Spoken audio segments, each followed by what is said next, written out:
Ning millised on olnud üldse senised arengud seotult Vene kodanike valimisõigusega ühiskonnas ja samuti meie lähiümbruskonnas? Siit ongi mul hea meel anda sõna Riinale, et Riina, võib-olla siis kõigepealt sa räägidki meiega Tallinna linnavõimuga seonduvast arutelust seoses kolmandate riikide kodanike valimisõigusega. Palun. Suur aitäh, Pille, sulle selle tänase teemapüstituse ja võimaluse eest sõna saada nii erakonna kaaslaste ees kui raadiokuulajate ees. Ja kui me siin paar nädalat tagasi alustasime konstruktiivses meeleolus läbirääkimisi Tallinna linnavõimu pööramiseks, siis peamine põhjus, miks me sinna koalitsiooni läksime või koalitsiooni läbirääkimistele, oligi ju see, et me olime 18 aastat rääkinud, et tuleb keskerakondlik ainuvõim kukutada Tallinna linnas. Ja miks? Ega siis võimu pööramine ei ole eesmärk.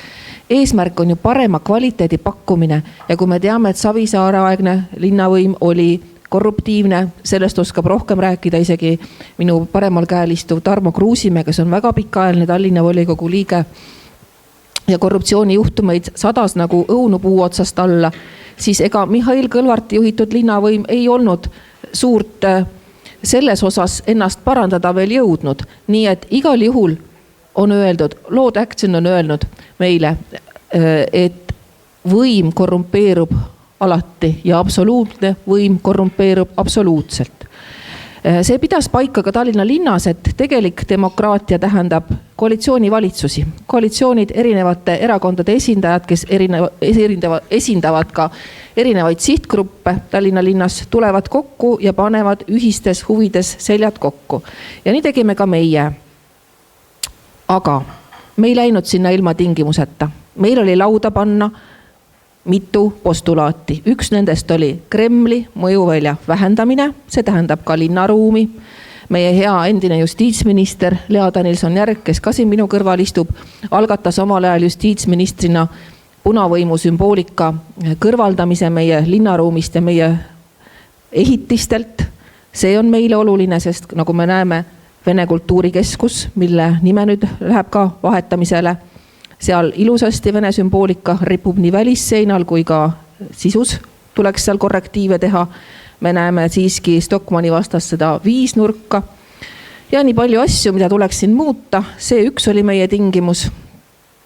Aga kindlasti ka meie otsustuskogud, kuhu saavad endale esinduse Kremli-meelsed poliitikud. Ja Eesti pealinnas, kus on see häbiots, on see siiamaani niimoodi olnud, nagu ka Ida-Virumaal. Ja sellepärast on Isamaa erakond Toompea fraktsioonis Helir-Valdor Seeder juhtimisel mitu korda andnud sisse ka eelnõu, et ära võtta agressorriikidelt ja kolmandate riikide kodanikelt hääletusõigus meie kohalike omavalitsuse valimistel ja presidendi valimistel. Sest täna, nagu me nägime ka 2023 Riigikogu valimistel, sai õiguse koos erakond valida endale meelepäraseid poliitikuid, sai õiguse Yana Toom, kes mitmegi kummalise asjaga Europarlamendis silma paistab. Ja sellised asjad peaksid lõppema, kus meie enda pinnal saavad agressorriigi kodanike hääle õiguse tulemusena meie otsustuskogudesse Kremli-meelsed poliitikud või need poliitikud, kes siis tegutsevad Kremli-meelsel infoväljal ja mõjutavad meie ühiskonda, tekitavad siia lõhesid, tekitavad siin kaost, et mida rohkem eestlased on omavahel tülis ja killustunud, seda parem on sellisele Kremli võimule. Ja sellepärast oli meie tingimus läbirääkimistele minnes see asi lauda käia, et ka Tallinna linnas tuleb anda oma seisukoht sellele, kas meie otsustuskogudes saavad kaasa rääkida Kremli mõjutustega poliitikud. Isamaa seda ei soovi. Tallinn on Isamaa pealinn, ja seepärast käisime ka selle nõudmise lauda. Selle ümber oli siis 2 nädalat erinevates formaatides ja arutelulaudades ja ka meedias väga palju ütlemist. Oli positiivseid, tunnustavaid noote, neid oli rohkem. Ühiskonnauuringud mõõtsid olukorda, 75% eestlastest soovib, et agressorriigi kodanikel ja kolmandate riikide kodanikel võetakse valimisõigus ära kohalikel omavalitsustel ja presidendi valimistel ja väiksem osa arvab, et see ei ole väga suur probleem. Nagu me näeme, siis selle asemel meile kõigepealt vastustasid siis sotsiaaldemokraadid eesotsas Jevgeni Ossinovskiga, et see ei ole nende erakonna soov, aga lõppkokkuvõttes sai see koalitsioonileppesse sisse viisil, et nad ei vetosta, kui riiklikul tasandil selle küsimusega edasi tegeletakse. Nii et Isamaa oma tingimuse lauda käis, koalitsioonileppesse punkti sai ja ka riiklikul tasandil töögrupid on tööd alustanud ja Helir-Valdor Seeder on juba sel nädalal pidanud mitmeid konsultatsioone teiste erakondadega, kuidas edasi liikuda.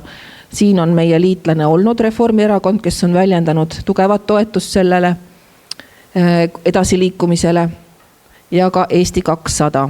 Sotsid on lubanud mitte vetostada ja on ka paadis sellel arutelul kaasas. Omakorda on nad vahepeal välja käinud ka teise aktsiooni. Nad soovivad Moskva patriarhaadi kuulutamist Venemaa Föderatsiooni sõjalist agressiooni toetavaks institutsiooniks ja vastava avalduse võttis ka Riigikogu eile menetlusse. Me andsime sinna ka oma allkirjad. Algselt oli see eelnõu ka meile kergelt huvitava maiguline, kuna taheti siis Moskva patriarhaati kuulutada terroriorganisatsiooniks, mis oleks siis koheselt teinud ka Eestis olevad organisatsioonid, kellel natukenegi on Moskva patriarhaadiga pistmist terroriorganisatsioonideks, nii-öelda terroristideks, aga see sai nüüd sellest avaldusest välja võetud ja on kuulutatud Moskva patriarhaat ka Eesti riigikogulaste poolt Venemaa Föderatsiooni sõjalist agressiooni toetavaks institutsiooniks. Hea raadiokuulaja, räägime siis siin teemadel, mis puudutavad valimisõigust ja mul oleks hea meel anda mikrofon edasi Lea Danilson-Järgile, sest Lea, võib-olla sa valgustaksid siis seda, et kas on üldse moraalne Vene kodanike valimisõiguse võtmine või säilitamine? Ja tere ka minu poolt. Selline küsimuse püstitus on kusjuures võib-olla tundub natuke naljakas, aga tegelikult me näeme, et siin eilegi Vootele Päi kirjutas täpselt umbes sarnase küsimuse püstitusega sellise arvamusloo, et tema arvates ei ole moraalne, kui me võtame osadel inimestel valimisõiguse ära, kes Eestis elavad ja täna hääletada saavad. Nii et tõepoolest see küsimus, et kumb siis tegelikult on moraalne, kas see, kui me laseme agressorriigi kodanikel Eestis hääletada või see, kui me selle hääleõiguse ära võtame. No tegelikult Isamaa väga selge seisukoht ja tegelikult peaaegu kõikide teiste erakondade seisukoht samamoodi on ikkagi sedapidi, et ei ole moraalne, kui meil on siin sellise riigi kodanikud ja kelle siis nii-öelda riik on Riigikogu poolt ju kuulutatud terrorismi toetavaks riigiks ja need kodanikud siin kahtlemata võivad olla väga erisuguste vaadetega, aga igal juhul peavad nad olema oma riigile lojaalsed ja kui nad seda kodakondsust kannavad, siis ei saa kuidagi öelda, et neil igasugune puutumus selle Venemaa agressioonisõjaga puudub. Nii et minu arvates siin ei saa üldse küsimustki olla, kumba pidi siis on. Et ma arvan, et see, et siiamaani me pole suutnud seda küsimust ära lahendada, on äärmiselt kahetsusväärne ja me muidugi ka teame, kes on siin sellele vastu töötanud. Need on olnud sotsiaaldemokraadid, kes on täna tegelikult sellisel positsioonil, kus nad saaksid väga kergesti selle probleemi ära lahendada. Nad on valitsuskoalitsioonis, aga nad on sellele väga aktiivselt vastu töötanud ja töötavad jätkuvalt vastu. Aga samas muidugi ka teised valitsuserakonnad võib-olla peaksid rohkem selja sirgu lööma ja selle nii-öelda sellise pantvangis hoidmise ära lõpetama. Sest tegelikult Riigikogus on ka opositsiooni poolt sellele ju toetajad olemas, et agressorriigi kodanikel ei oleks edaspidi valimisõigust. Ja kui üldse sellest valimisõigusest rääkida, siis õigupoolest, kui me räägime nüüd just Vene kodanikest, siis see on kindlasti praegu kõige aktuaalsem ja olulisem aspekt, millest võib-olla sellel teemal on palju vähem räägitud, on see, ja millest võib-olla paljud üldse ei teagi, et tegelikult see eelnõu, mille Isamaa on korduvalt Riigikogu menetlusse esitanud, käsitleb ikkagi kõiki kolmandate riikide kodanikke. et Eesti on olnud siiamaani väga-väga liberaalne selles küsimuses, liberaalsem kui enamus Euroopa Liidu riikidest, kus nii-öelda kolmandate riikide kodanike hääleõigus ei ole mitte kuidagi iseenesestmõistetav. Et me ikkagi oleme olnud sellised, et me oleme seda võtnud justkui iseenesestmõistetavana, kõikidele nii-öelda oleme lubanud siin enda kohalikke volikogusid valida kõikide nende riikide kodanikel, kes siis iganes siin meil elavad. Ja nüüd Venemaa agressiooni tingimustes on see lihtsalt meile rohkem silma torkama hakanud ja me oleme selle aktiivselt käsile võtnud. Aga teema on kahtlemata väga palju laiem. Näiteks kui me nüüd mõtleme sellele, et Eesti on ju selline riik, kuhu väga paljud igalt poolt maailmast soovivad tulla elama ja on ka tulnud ja tegelikult Kapo ju tegelikult igal aastal on meid oma aastaraamatus hoiatanud selle ees, et meil on riskiriikide kodanikke järjest juurde tulnud ja et nende hulk kogu aeg kasvab. Ja nüüd viimati, kui nad just kas üks nädal tagasi või igal juhul äsja ju tutvustati ka selle aasta seda Kapo aastaraamatut, öeldi juba üsna selgelt välja, et meie islami kogukond on kasvanud nii suureks, et igal juhul on juba reaalne oht, et kunagi võib juhtuda ka mõni selline terroriakt või mingi selline intsident, sest lihtsalt nii suurt kogukonda ei ole võimalik nii põhjalikult kontrollida ja kõike jälgida, et neid inimesi on selleks juba liiga palju ja arvestades Eesti sellist vägagi liberaalset rändepoliitikat, ilmselt tuleb neid ka juurde. Mida tihti ei arvestata ju on see, et kui me räägime inimestest, kes tulevad siia kvoodi alusel või ka kvoodile tehtud erandite kaudu, siis üks on need inimesed ise, aga tegelikult nad võivad tuua kaasa oma pereliikmed, need võivad omakorda oma peret kaasa tuua. Nii et tegelikult see sisserändajate hulk riskiriikidest kasvab nagu pärmi peal ja me tegelikult hetkel lihtsalt vaatame seda pealt. Nii et absoluutselt võivad meil tekkida ka sellised poliitikud, sellised poliitilised jõud, kes kunagi hakkavad apelleerima ka nende riskiriikide kodanike hääleõigusele ja sellele, et nad saavad nende poolt hääletada, hakkavad neid seisukohti esindama ja kandideerima meie kohalikesse volikogudesse ja selle kaudu tegelikult Eestis elu mõjutama. Täpselt nii, nagu täna toimub see Vene kodanike puhul. Nii et tegelikult neid ohte on veel, mida me võib-olla praegu hetkel ei näe realiseerumas, aga mis kaugemas perspektiivis igal juhul on olemas.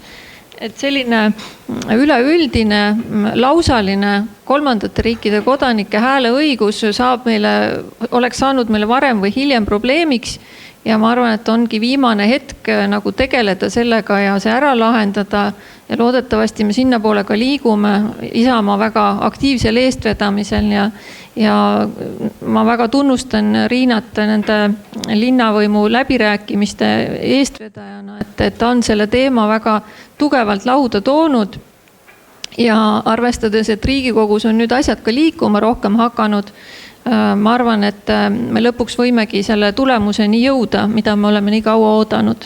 Tarmo, sina, kes sa oled olnud Venemaa saatkonna ees tõesti alates 2014 või? Sa oled kahtlemata seal kokku puutunud väga paljude erinevast rahvusest inimestega, kes on tulnud sinna küll heaga, samas ka kindlasti halvaga. Kuidas on sinu arvamus sellest, et millised on sellised arengud siis seotult Vene kodanike valimisõigusega, kuidas need on ühiskonnas ja kuidas meie lähiümbruskonnas, kuidas sa seda tunnetad? No ma tooksin siin võib-olla esimese mõtte, et rahvuslased tulid välja pealinna seadusega. See oli siis oma 20 aastat tagasi, mis tähendab, et pealinn kui riigi eriline haldusüksus, seda valitakse täpselt samadel alustel nagu ka Riigikogu. Ja täna me käsitleme siin hästi kummaliselt kolmandad riigid, aga Räägime ka määratlemata kodakondsusega inimestest, ehk siis kui välismaalaste seadust aastal 1993 vastu võeti, siis tekkis sihuke uus termin nagu kollitsism. Andres Kollits oli see, kes siis kodakondsus- ja migraametis ütles, et no kuidas me ütleme neile, et nad on nüüd välismaalased, nad on siin meie kõrval elanud, ja siis tuli selline umbmäärane termin määratlemata kodakondsusega. Ma arvan, et ka need inimesed, kui nad ei ole siin 30 aasta jooksul suutnud ära määratleda, ei pea nad osalema meie kohaliku elu kujundamises. Kui nad ei ole suutnud seda teha. Kui see öeldakse selge sõnaliselt välja, siis nad võib-olla ka pingutavad ja panustavad ja me näeme, kas nende soov ja tahe on siiras. Nüüd peamised argumendid tol ajal oli see, et me oleme Euroopa Liidus. Euroopa Liidus on selline hea praktika, et inimesed, kes tulevad ja elavad, et neil on võimalus siis panustada.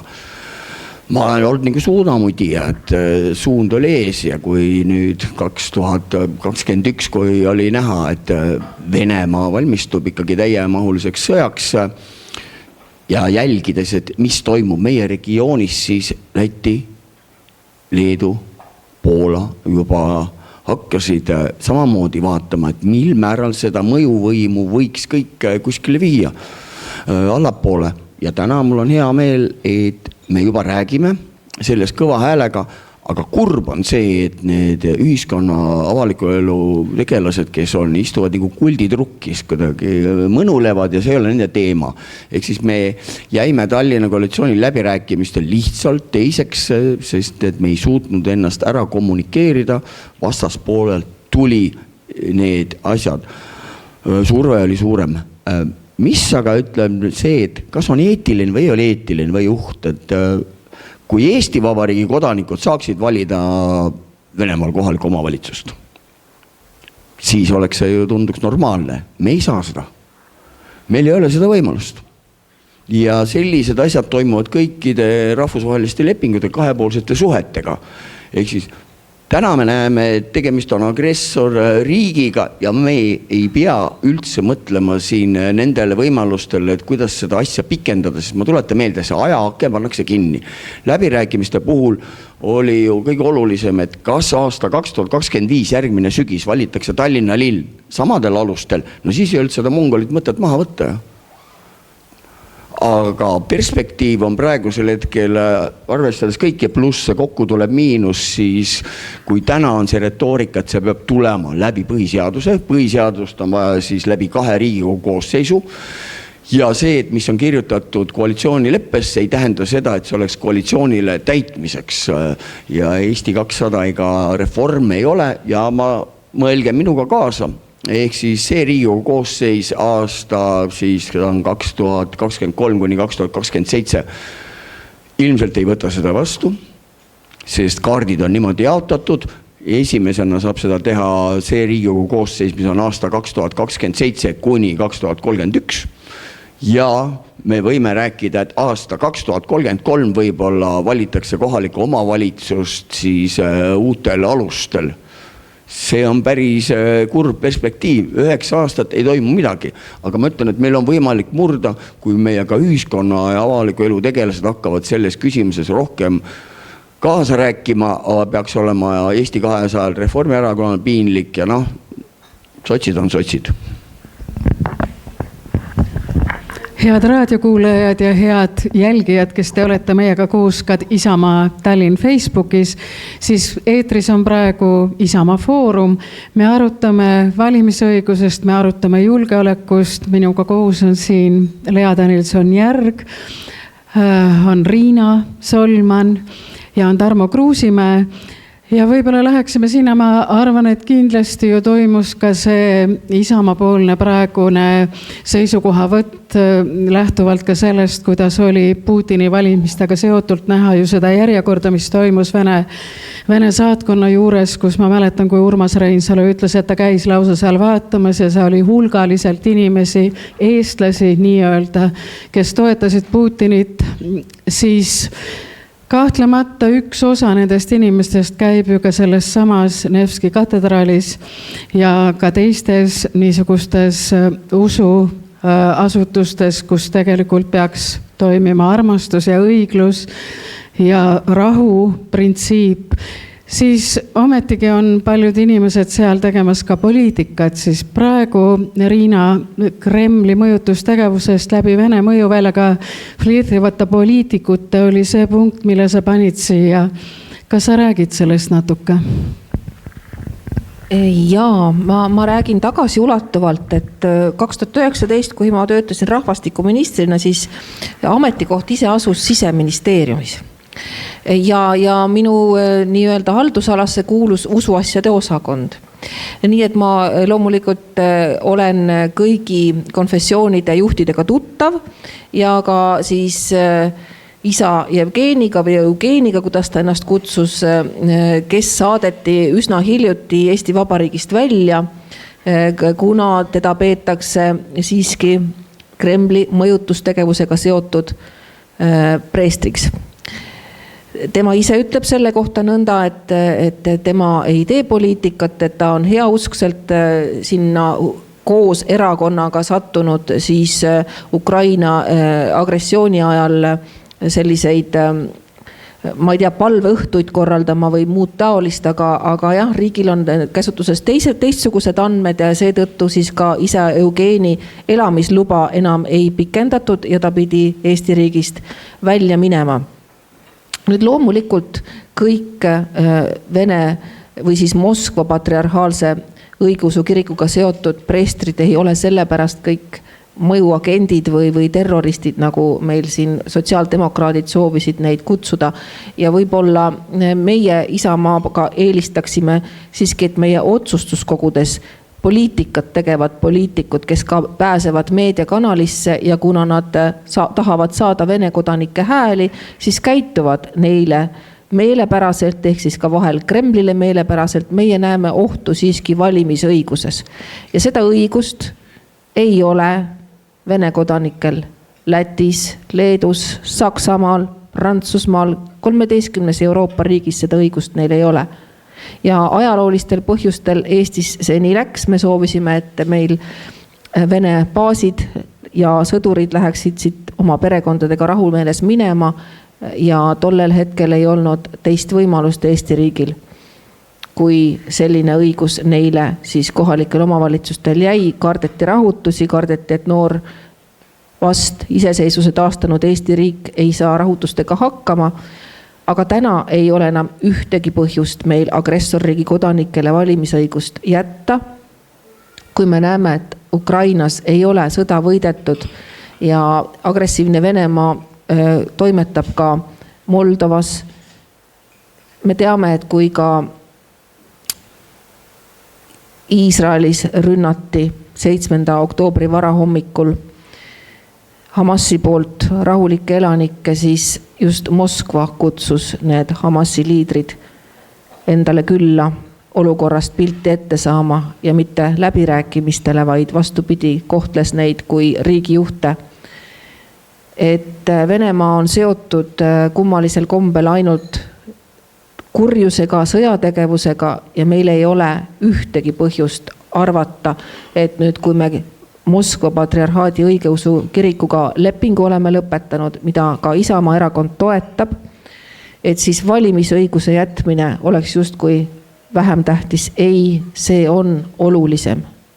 Ja muidugi ma tahan ka ära õiendada selle asjaolu, et nüüd Püha Johannese kooli lapsed ja see kool, kes on sattunud kuidagi avalikkuse huviorbiiti, on olnud inimesi või ajakirjanikke, kes on rääkinud, et kas Taliban saab ka oma kooli Eestis rajada, mõeldes siis just seda väikest kooli, kus üheks asutajaks on tõepoolest ka kohalik õigeusu kirik, siis sellised asjad ei tohiks ka meie ühiskonnas korduda, kus siseministri suu läbi hirmutatakse, öeldakse koolile ja õpetajatele, just kui nad oleksid terroristid.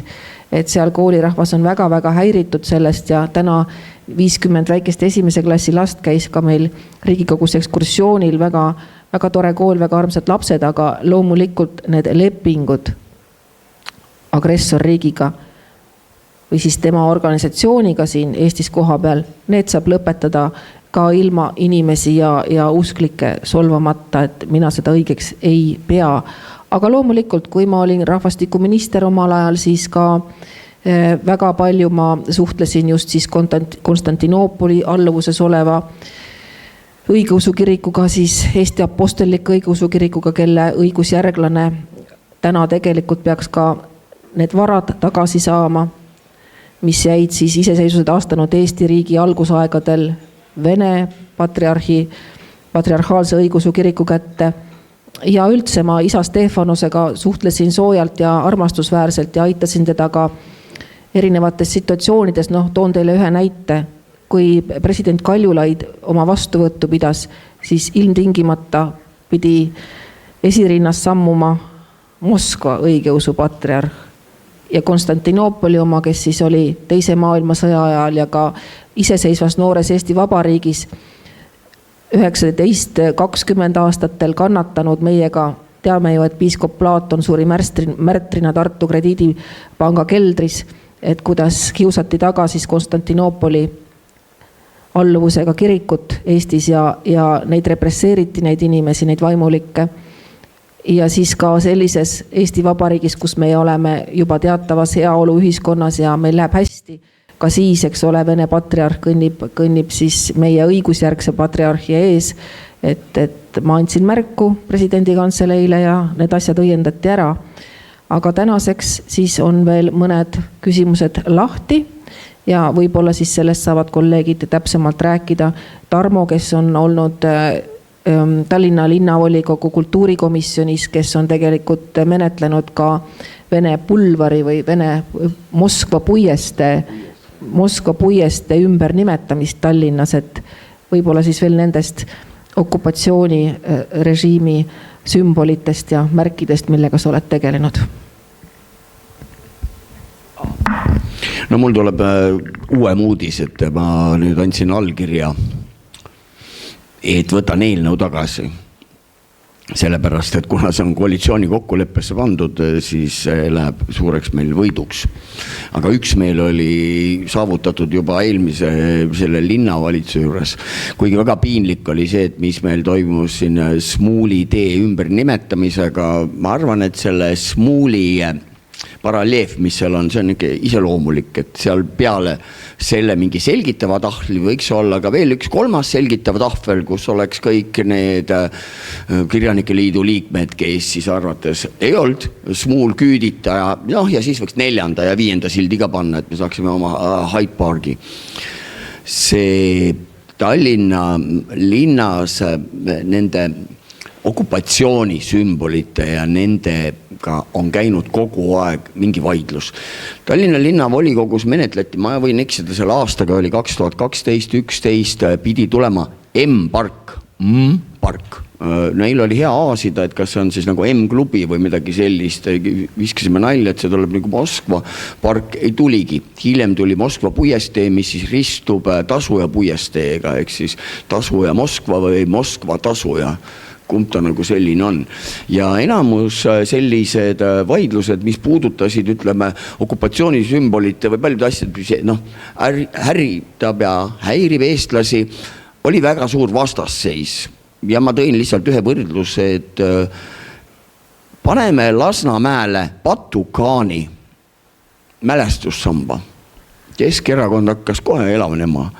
Ja küsisid, et miks, ma ütlesin, aga vot selle pärast, et mongolid olid küll kõvad mehed, käisid Euroopas, aga vot siia Eestisse nad ei jõudnud. Ja just selle pärast me panemegi Lasnamäele teile selle Patukaani ja Džingiskaani, sest nemad siia meile ei jõudnud. Ja siis hakkas neil võib-olla kohale jõudma, et eestlaste jaoks on päris paljud mingeid teemasid, milles nad järgi ei taha anda ja nii võib-olla mingil määral avanes see, ütleme, see debatt. Aga me oleme praegusel hetkel läinud kõikides nendes eesmärkide tutvustamisel ikkagi nõrgemasse rolli. Ma ei tea, kuidas seda teha, ma ütlen, tuleb survestada ainult avaliku elu ja ühiskonna tegelasi, et rohkem nendel teemadel kaasa rääkida, sest ma ütlen teile päriselt. See, et kui lõpeb sõda, kui Venemaal saabub demokraatlik valitsus, siis me peame juba lähtuma sellest, et kõik on väga koššer või kuidas nad seda ütlevad. aga päriselt. Eesti Vabariigi kodanikud ei saa täna valida Venemaal kohalikku omavalitsust. Miks peab see õigus laienema siiapoole, et see saab teha kahepoolsete lepingutega, nii nagu seda teevad päris paljud teised riigid, ja see, et sõjatingimustes lepingutega ei tegeleta, no see on täiesti tavaline. Et need inimesed ka, kes muretsevad Tartu rahu pärast, siis ainult vist Marko Mihkelson on see, kes kogu aeg tahab seda ratifitseerida, aga need debatid sai alati maha löödud, et agressoriga lepingut ei sõlmi ja nii lihtne ta oli. Endiselt siis oleme Isamaa Foorumiga siin ja Lea Danilson-Järg siis meiega siin, et kuidas justiitsministrina sa vaatad sellele, et kuidas see mõjutab valimisõiguse küsimus Eesti julgeolekut? Me oleme küll sellest siin loomulikult ka rääkinud, aga kuidas sa tunnetad veel sügavamalt seda? Ja aitäh, eks see julgeoleku küsimus ju ongi võib-olla kõige olulisem, et tihtipeale need, kes väidavad, et siin mingit julgeolekuohtu ei ole ja räägivad sellest, kuidas kohalik omavalitsus ei tegele riiklike küsimustega, siis see on natukene naljakas argument, sest tegelikult kohaliku omavalitsuse tegevusest ikkagi väga palju sõltub. Et riik on tervik, jah, ta on jagatud omavalitsusteks, aga igas omavalitsuses midagi toimub. Näiteks on ju suureks takistuseks olnud eestikeelsele õppele üleminek, mis on ka otseselt meie julgeoleku olukorraga väga tihedalt seotud, sest niikaua kuni inimesed ei oska eesti keelt ja nad püsivad siis venekeelses infoväljas, vaatavad venekeelseid kanaleid. Täna on need küll ära keelatud, aga siiski üle interneti võimalused on alles, nii et mingi osa neid ikkagi veel jälgib. Ja see vajadus ongi tingitud sellest, kui inimesed keelt ei oska. Nii et kohalik omavalitsus ju väga otseselt seda mõjutab, kui eesti keele õpe ei ole piisav, kasvavad peale noored, kes jällegi ei oska eesti keelt ja jällegi peavad vaatama venekeelseid kanaleid, siis see väga otseselt puudutab meie siis julgeoleku olukorda. Ja loomulikult kohaliku omavalitsuse tasandil on ju veel palju olulisi otsuseid. No ka kas või nende samade omavalitsuse varade, kellele neid välja renditakse. Nüüd seoses Tallinnaga on ju me näeme, eks ole, kuidas see Vene maailm on läbi linna ju kogu aeg varjatult tegutsenud, kus on igasuguseid mittetulundusühinguid ja igasuguseid seltskondi, kes tegelikult sisuliselt ajavad seda Vene maailma asja. Ja seda oleks saanud takistada omavalitsus, mida ta muidugi teinud, et ta pigem nagu soosis seda. Täpselt samamoodi kirikutega seonduv tegevus, kultuuritegevus, mis puudutab Vene kultuurikeskust, need on kõik omavalitsusega seotud teemad, aga lõpuks viivad nad välja ikkagi selleni, et see nõrgendab meie julgeolekut, et see laiendab sellist Vene mõju Eestis ja neid teemasid on omavalitsuses ikka väga-väga palju ja mida suurem see omavalitsus on, seda suurem on ka see mõju. Nii et rääkida sellest, et omavalitsuse tegevus või omavalitsuse volikogu kuidagi Eesti julgeoleku olukorda ei mõjuta, et see on kuidagi ebaoluline, see absoluutselt ei pea paika.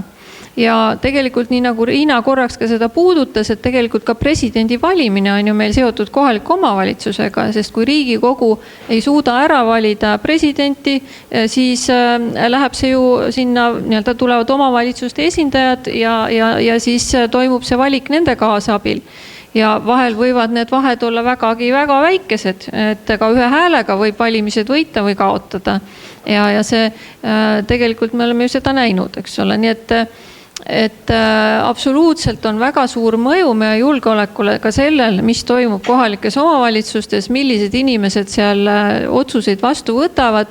Jah, me võime öelda, et omavalitsusse saavad kandideerida ainult Eesti kodanikud, aga me ju näeme, et tegelikult kahjuks on ka selliseid Eesti kodanikke, kes ei ole nagu võib-olla tegutsenud Eesti kõige paremates huvides ja pigem just apelleerivadki nendele Vene kodanikele, kellel on sellised Putini-meelsed mõtted peas ja et saada nende hääli.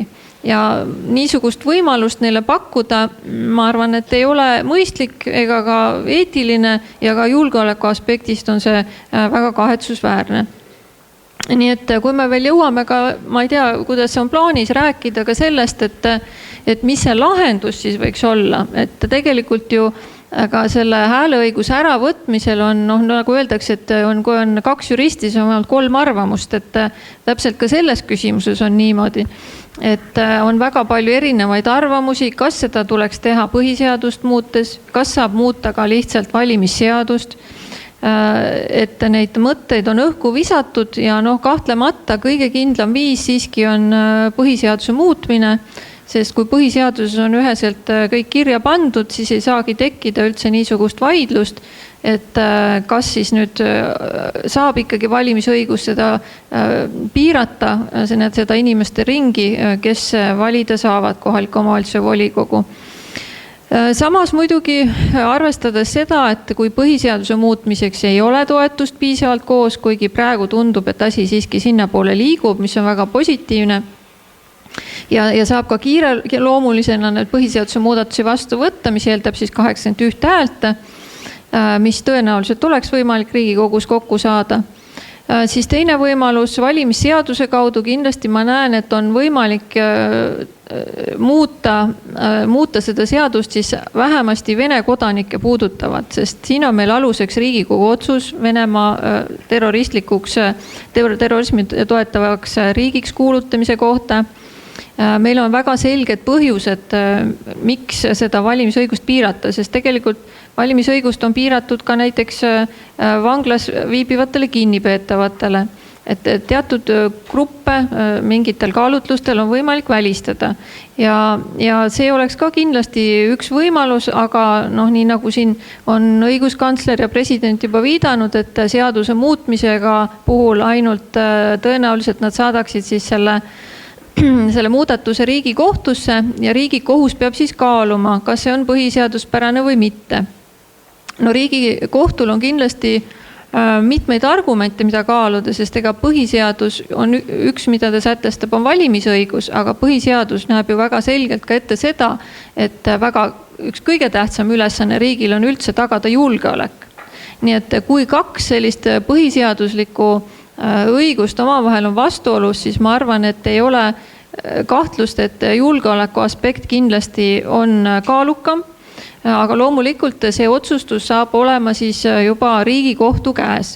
Nii et ütleme, see oleks niisugune lahendus, millele ei saa kindel olla, aga tõenäosus, et ka ainult seaduse muutmisega õnnestub Vene kodanike hääleõigust nii-öelda siin praegu kiirkorras ikkagi piirata, on täiesti olemas. Aga loomulikult põhiseaduse muutmisega saaks seda teha kõige paremini ja nii nagu me oleme ka ette näinud oma seni esitatud eelnõudes, võikski see, nii nagu ka Tarmo siin juba mainis, et see peaks ikkagi olema kahepoolne. Et need riigid, kus Eesti kodanikud saavad hääletada ja nagu ma ennem ka juba ütlesin, siis tegelikult üle poole Euroopa Liidu riikides sellist võimalust ei ole kolmandate riikide kodanikel ja ma ei tea, kuidas maailmas tervikuna, kui palju Eesti Vabariigi kodanikud saavad seal valimistel osaleda, see oleks ka omaette huvitav, minu teada sellist analüüsi ei ole tehtud, siis kindlasti ka sellise kahepoolsete lepingute võimalus avardab ka Eesti kodanike võimalusi. Meil tekib platvorm, mille pinnalt läbi rääkida teiste riikidega ja pakkuda niisugust vastastikust lepingut, et ka meie riigi kodanikud, kus iganes ka nad siis ei elaks, saaksid seal valimistel osaleda. Ja valimisõigus, ütleme, kui rääkida kodanikust üldse ja kodaniku riigi suhtest, siis tegelikult ikkagi riigi eest vastutavad ju kodanikud. Sest kodanikul on kohustused riigi ees. Inimesed, kes lihtsalt tulevad Eesti riiki elama, võivad siit sama hästi ka mõni päev lihtsalt ära kolida ja käed püsti tõsta, öelda, et nemad ei vastuta millegi eest, mis siin siis nüüd edasi saab ja vaadake ise, kuidas te saate hakkama. Aga nemad on valinud nüüd need kogud, kes on Eesti elu mõjutanud. Nii et ilmselgelt, kui me usaldame inimesi, kellel tegelikult Eesti riigi ees kohustusi ei ole, valima väga olulisi otsustuskogusid ehk teostama sellist avalikku võimu või nii-öelda osalema avaliku võimu siis teostamisel läbi valimiste, siis see on väga suur usalduskrediit, mis me nendele inimestele anname ja me peame olema väga kindlad, et me usaldame õigeid inimesi ja me näeme, et tegelikult kõikide riikide kodanikud ei ole seda usaldust väärt ja ilmselgelt on siin vaja teha erisusi ja läheneda nii-öelda ikkagi selle pinnalt, kas nende riikide kodanikud on selle usalduse ära teeninud, et me lubame neil Eesti asju otsustada või mitte. Nii et väga kindel oleks ikkagi see lahendus, kui me muudame põhiseadust ja sõnastame seal väga selgelt, et kolmandate riikide kodanikud saavad volikogu valimisel hääletada sel juhul, kui on niisugune leping teiste nende päritolu riikidega või nende riikide, kelle kodanikud nad on. Ja siis ei jääks ära igasugused vaidlused ja me saaksime ka Eesti kodanike huvisid laias maailmas paremini kaitsta.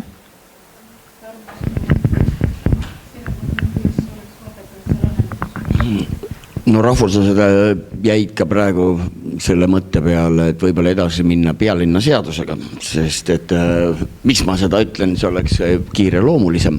See ei lahenda probleemi võib-olla Ida-Virumaal, aga me näeme, et mingi osa kinnistub sellesse põhiseadusesse. Samas põhiseaduses ei ole mitte midagi kirjutatud sellest, et kuidas seda ära võtta. Ehk siis neid juriste on väga mitmeid ja väga erinevaid.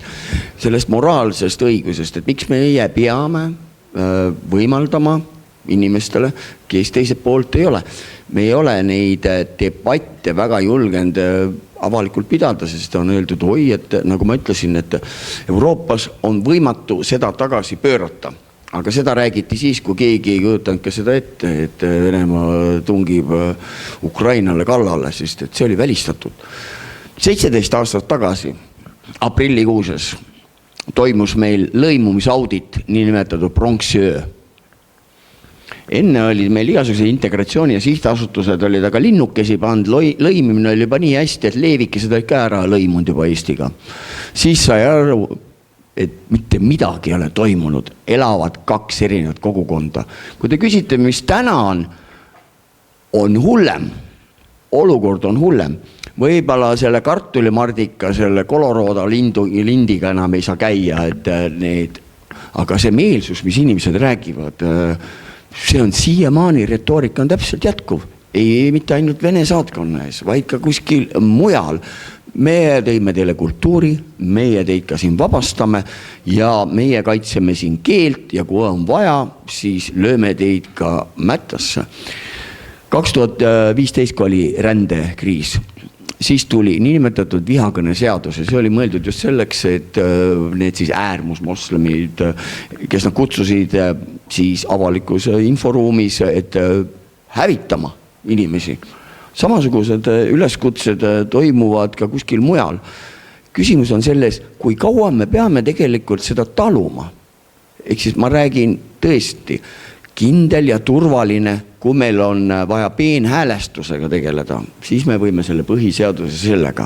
Rahvas peab ükskord aru saama, et need inimesed, kes ütlevad, et Eesti on mu kodumaa, aga Putin on minu president, kuidas me siis võtame? Kes temaga luurele läheks? Et me oleme integratsiooni suhtes olnud teisel kohal. Ehk siis me oleme teinud kõikidele siia tulijatele elamise mugavamaks.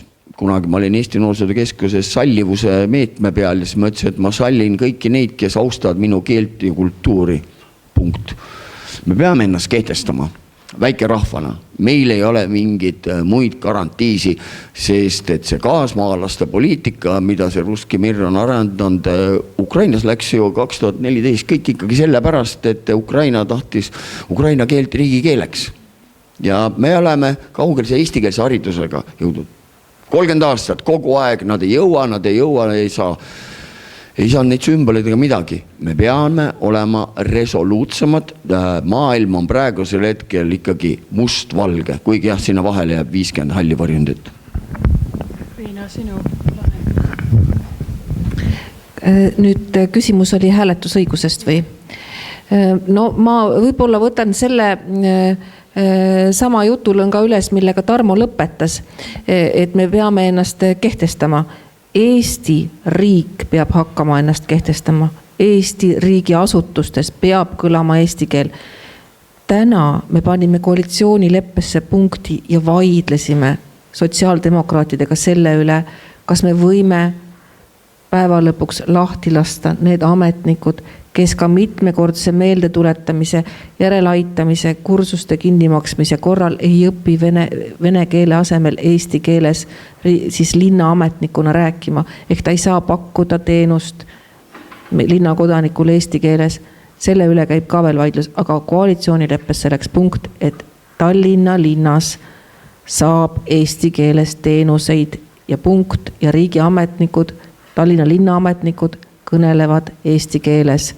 Ehk siis see lahtilaskmise osa jäi sealt ära, see on nagu mõttepausina kaasas, aga peavad pakkuma teenuseid eesti keeles. Ja kui tõesti need inimesed ei saa sellega hakkama, siis lubas ka Ossinovski nad lahti lasta. Et muud moodi me oma piire ja rajajooni paika ei saa.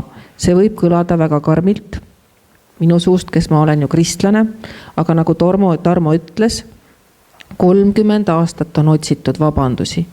Üheski teises riigis ei ole niimoodi. Inimesed lähevad kooli, räägivad selle riigi keeles, kus lapsed parasjagu õpivad ära keele. Millegipärast Eestis on vaja sellist kanget jonni ajada. Ja ma tuletan meelde teile ühe väga toreda näite. Lea on justiitsministrina töötanud, on käinud Viru vanglas.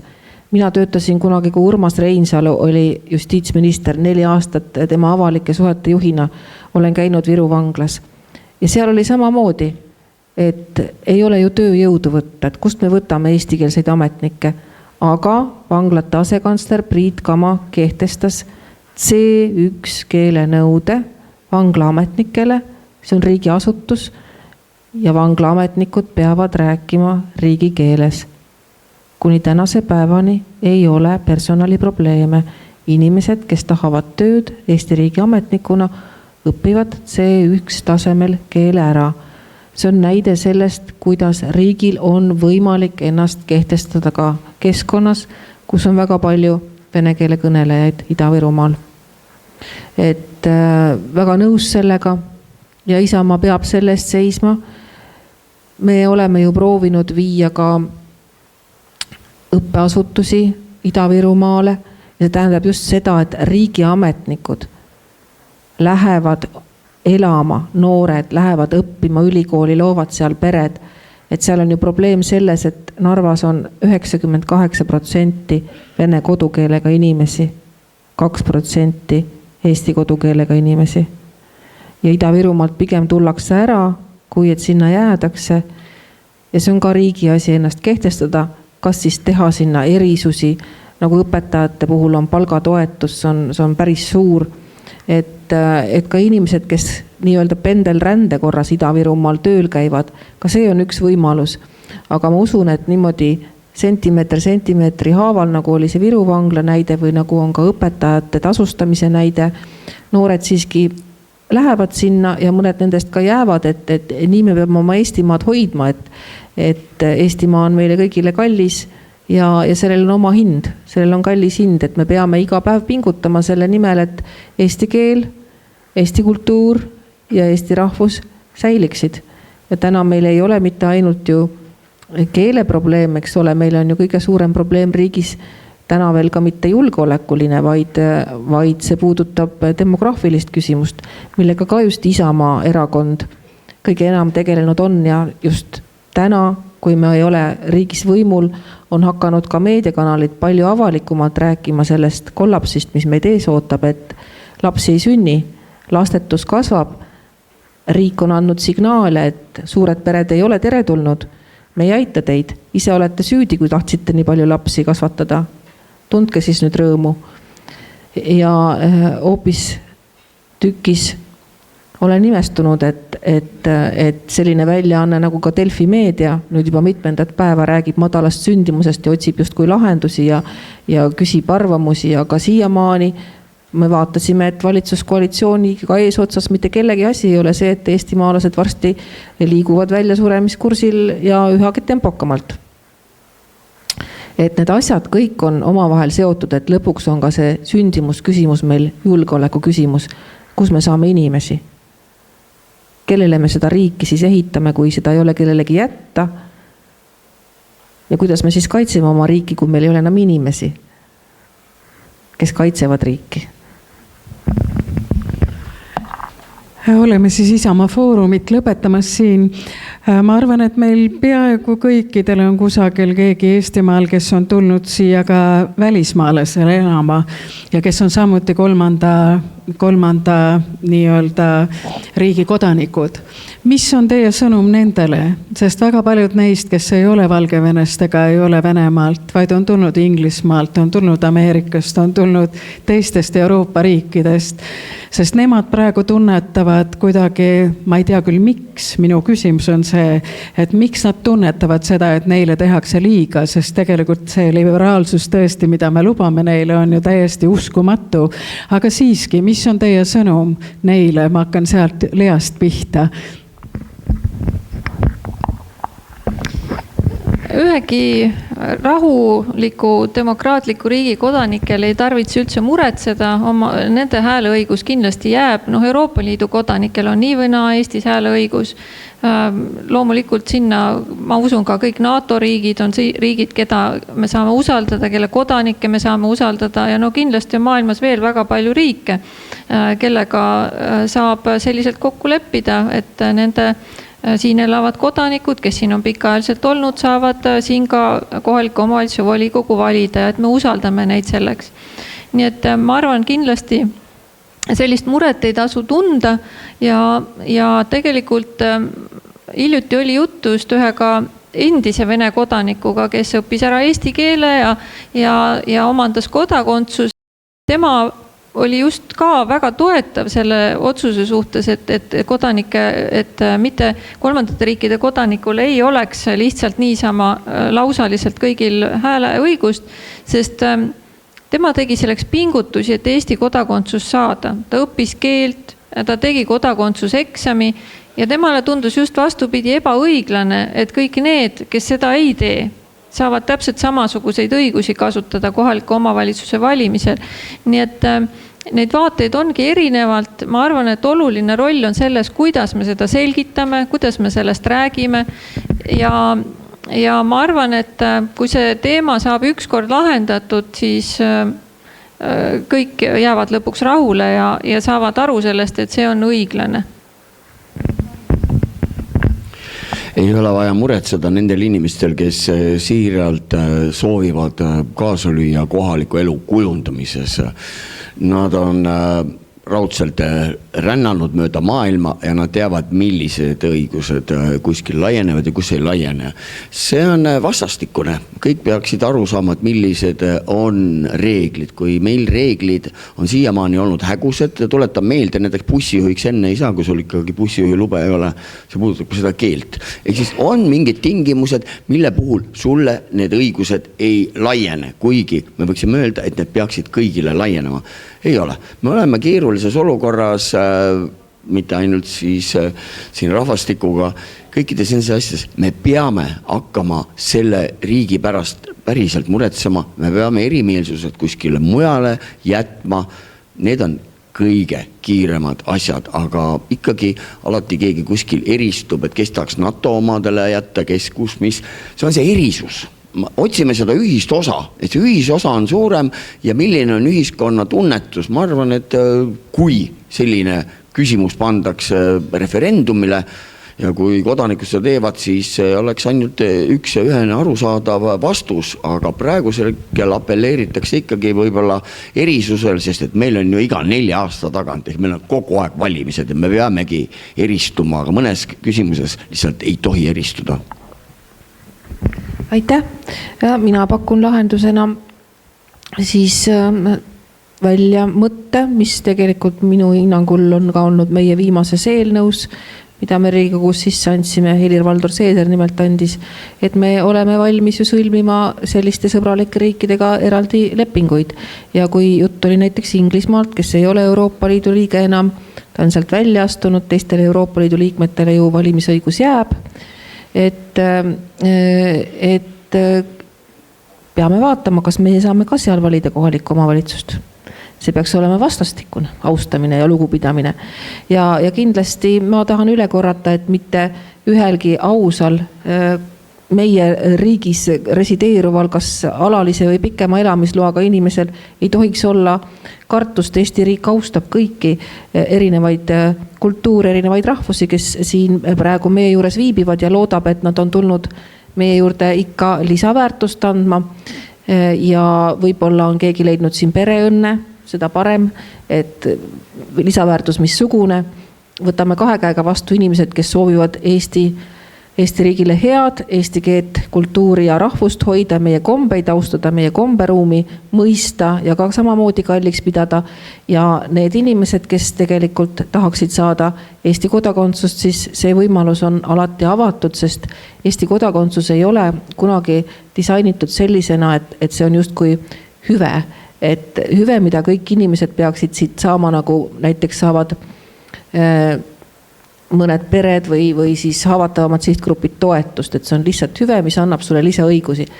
Eesti kodakondsus on disainitud, ongi kohustusena mõeldud ja sellel ongi selline püham ja sügavam sisu, et sa tõesti annad justkui sellele riigile vande jääda ustavaks tema põhiseaduslikule korrale ja meie põhiseadusele, mis siis tegelikult rõhutab ju, et me oleme siin selleks, et oma keelt, kultuuri ja rahvust hoida ja edendada üle aegade. Armsad raadiokuulajad, teiega me kohe lõpetame. Suur tänu, et olite meid kuulamas. Tänases Isamaa foorumis esinesid meile või rääkisid, arutasid siis Riina Solman, Tarmo Kruusimäe ja Lea Danilson-Järg. Mina olen Pille Lill ja mul on hea meel olnud teiega siin juba 8. korda olla eetris. Ja me kohtume teiega 7. mail kell 7:30 toimub järgmine Isamaa foorum. Ja sellel Isamaa foorumil saavad kokku kõik erakonna Isamaa Euroopa Parlamendi kandidaadid. Nii et meil on väga-väga hea meel siis olla teiega taas eetris. Aitäh teile kuulamast ja ilusat õhtu jätku kõigile!